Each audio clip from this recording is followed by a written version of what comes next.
Hello, good people. Thank you for joining me. This is my video that I am creating about my journey with endometriosis. In my previous video, I talked very briefly about pre-diagnosis. So you may remember I spoke quite excitedly about the day when I first started my period, and the significance with having a period in endometriosis is that the symptoms tend to flare up when you have a period. Although endometriosis is not the same as period pains, it just so happens that it triggers certain, activity in the body. And I was a young girl, very excited because I was now going to be considered a woman. But little did I know that this onset, if you like, was going to change my life in more ways than I could ever imagine. So the period from when I was affected with endometriosis as a school child, my experience that I had at university, to the point I want to take you to today, was vast. There were lots of stories, lots of incidents where I was affected by it in more ways than one. But clearly I won't be able to cover everything in these videos that I'm bringing you, so I'll just highlight those key milestones in my life where it did have quite a big impact on me. And one such occasion was my birthday, many years after I first started my period. So it would have been around 15, maybe 16 years later. And there's a reason why I have highlighted that time frame. It will become clear as I go on. But it was an exciting day for me. Those of you who know me know that birthdays are a big deal. I make no bones about it. I'm very into celebrating that day. I think it's always a blessing to be able to make it another 365 days. And that day was like, any other birthday in that sense, in that, Simone wanted to do something different.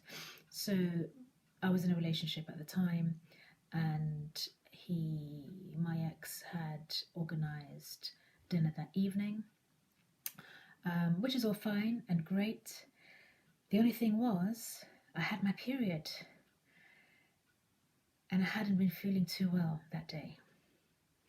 Now, those of you who may suffer with the condition know that although when you're ill, there isn't much you can do, and if it's going to take you down, it's going to take you down. But there is always this kind of window that you have where you can manage to do things to put yourself in a place, to allow you to function and to feel like a human being. So I remember that day I made sure I took my painkillers regularly. I was beginning to learn that this was just part of my lifestyle, wherein if I had to take them every 3-4 hours just to stay on top of the pain, then I had to do that. Of course, there was no guarantee that would mean I'd stay pain-free throughout, but the least I could do was try. So I'd done that. I remember maybe having lots of hot showers just to keep my body temperature nice and warm, because having heat applied to your tummy, I found, brought me a lot of comfort, a lot of relief. So my hot water bottle was my best friend, and I mean literally. It was closer to me than my best friend. I'm sure my best friends will understand. So I would have spent the day just relaxing, just drinking lots of hot drinks, and like I say, keeping myself warm, and just trying to ensure that I stayed as pain-free as I possibly could. So in the evening, off we went to a nice restaurant, and actually it was a rather nice restaurant, quite a nice fancy restaurant. And there we were. We had 7 courses to get through, and I think it was around course 3. I remember my ex getting up and walking around and standing beside me, I recall. And then the next thing I knew, he was kneeling down beside me. And then he popped the question, And yeah, and then I realized, oh, right, this is what this was all about, which was rather nice. It was wonderful, an amazing feeling. I mean, any of you women who have been through that, it's a lovely feeling, you know, when you're in a relationship, all's good, and you know your man does that. It's great. But I digress. And it was a lovely, lovely experience. I remember, you know, some of the diners even turning around and clapping and congratulating and all of that, which was great. And then the pain started, slowly, like it does. Like a thief in the night, it comes, creeping, crawling, trying to find somewhere to enter. Literally. And you're there having this conversation thinking, no, you're not back again. Surely not. You cannot be. Do you realize where I am? Do you realize what's going on? These are the kind of conversations I would have been having, I can assure you. And imagine I'm sitting at the table in this lovely environment. My fiance, now fiance, I went in with my boyfriend, and at this point he's now my fiance, and you know, we're staring into each other's eyes, and you know, in the throes of that first love, if you want to call it, because it's like a new chapter where you're now betrothed and looking forward to the future, all of that. And I know I was as giddy and as, you know, excited as anything, but this thing had started brewing inside, and I'm trying to mask it and pretend like all is well, but it was just getting unbearable, more and more unbearable. And in the end, I had to make my excuses and head to the bathroom, because it's a horrid feeling. It's just so, it's hard to describe. It starts off, it's almost like a low vibration, very, very low frequency, and it's a kind of rumbling round and round, not quite rumbling as in hunger type rumbling, but yeah, like very low vibration, vibrational type, spasmodic type, acute. It gets acute later on, but it builds up. So it starts off as an ache, like a dull ache, and then a pain, then like a really, really acute pain. And then you start to feel hot and sweaty and nauseous, and you just feel so unwell. And then you can feel your legs also going, because all you now want to do at this point is just lie down.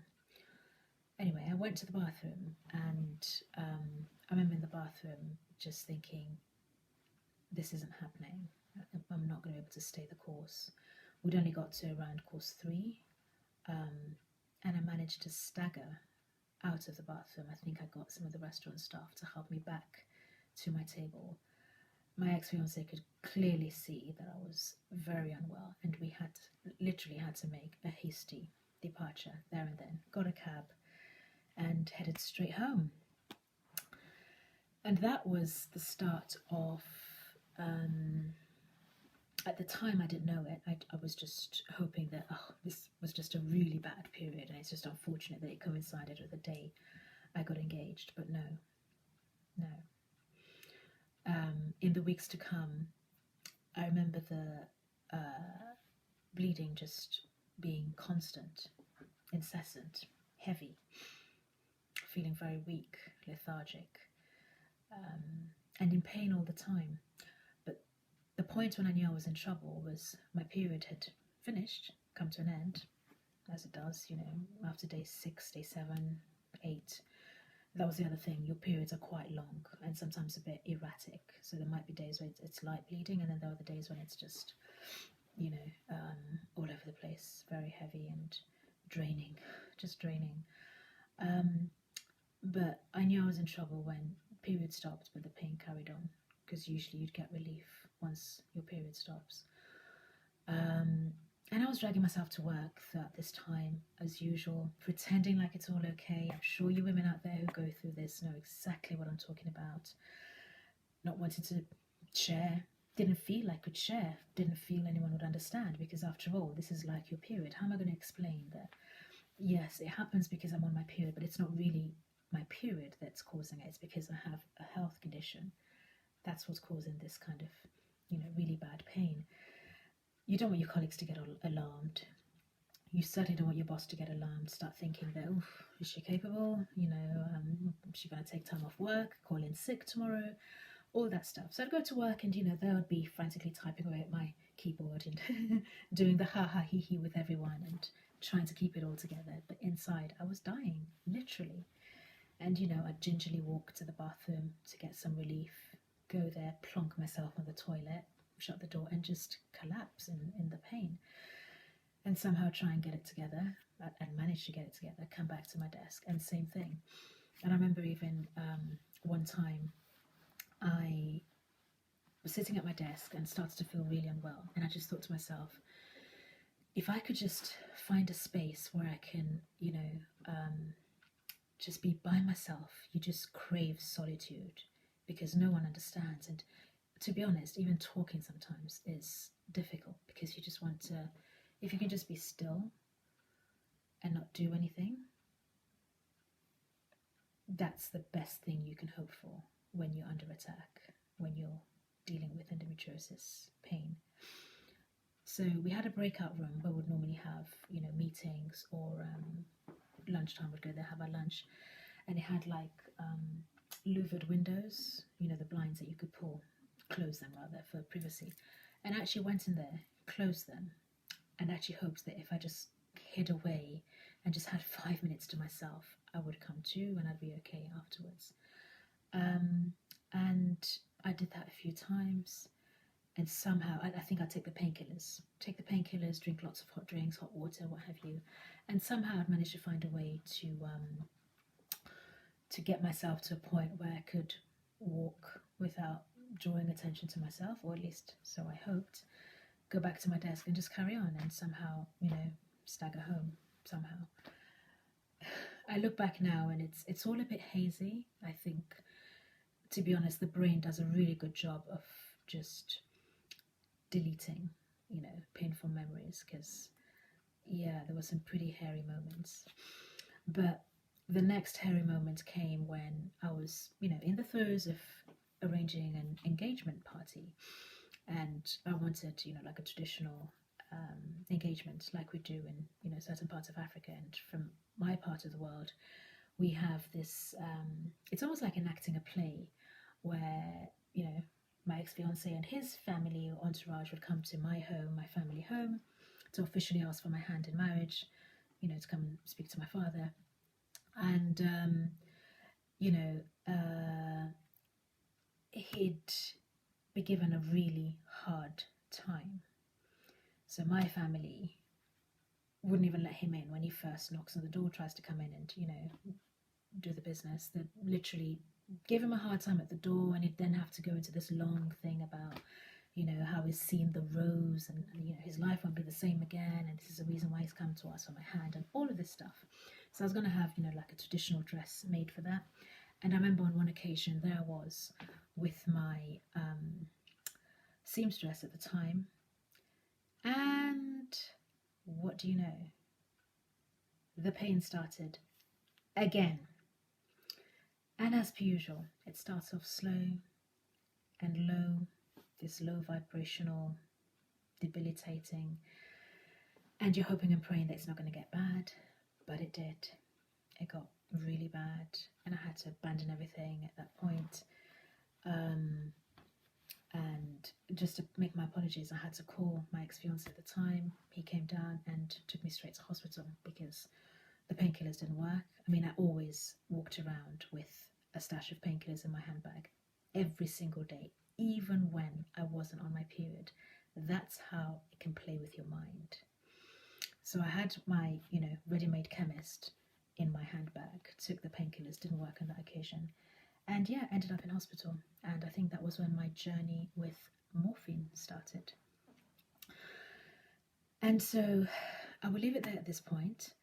But as per usual, guys, do feel free to comment, come back to me with any thoughts, share, let me know, and I will go away and work on some more content just to follow on from what I've discussed today.